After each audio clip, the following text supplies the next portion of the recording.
an extreme faction, the Hamas, that controls Gaza, that is written into their playbook the destruction of Israel, the destruction of every Jew on the planet. You can't negotiate with that. You have to say either Hamas goes away and the Palestinian Authority takes over all of that region and deal with some kind of honest broker here and create the two-state solution. The Palestinians turned down the ability to have their own state in 1948 when Israel was formed. They not only turned it down then, welcome back to the show, they turned it down many times thereafter. All right, that was Rob Reiner, meathead from All in the Family fame. Unfortunately, he's developed into, in my opinion, much, much worse than a meathead. You're about to hear this man who was talking about Hamas and is right on target with Hamas, at least from what I've heard, in characterizing them, in talking about their goals. And by the way, of course, the ceasefire, with Hamas due to expire about 20 minutes ago or so.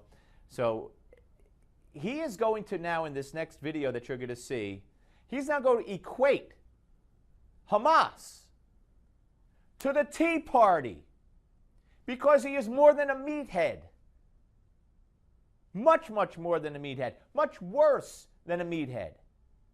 Because anybody with anything, any kind of meat in their head would know better, should know better.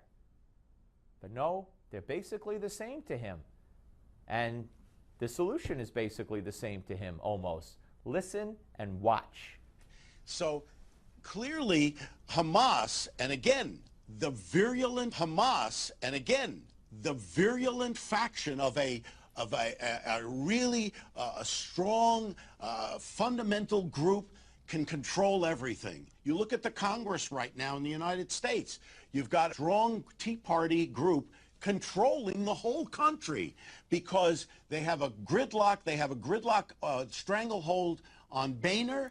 Boehner can't make a move, and so for that reason, nothing gets brought up in the Congress. So anytime you're dealing with an extreme group, you cannot negotiate with them, and the way to do it is to eliminate it.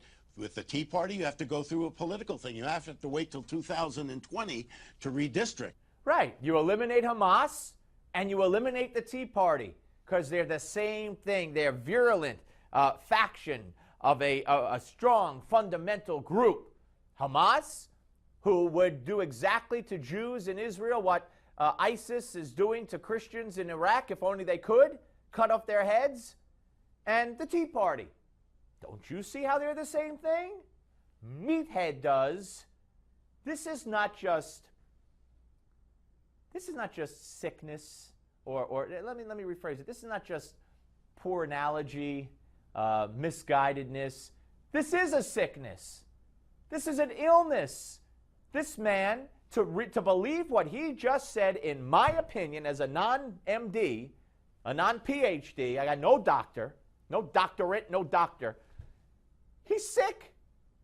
He's sick in what used to be referred to as his meathead. But meathead is too good for him.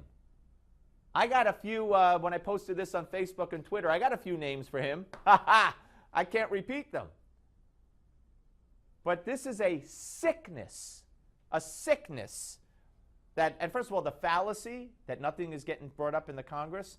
Yeah, the 300 plus bills that John Boehner and the Congress passed that haven't been brought up by Harry Reid are sitting on Harry Reid's desk.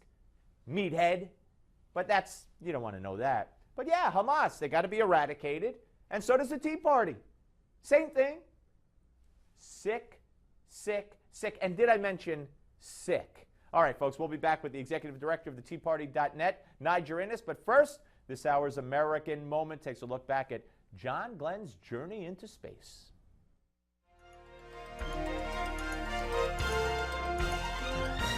He had served in 2 wars and flown over 150 combat missions.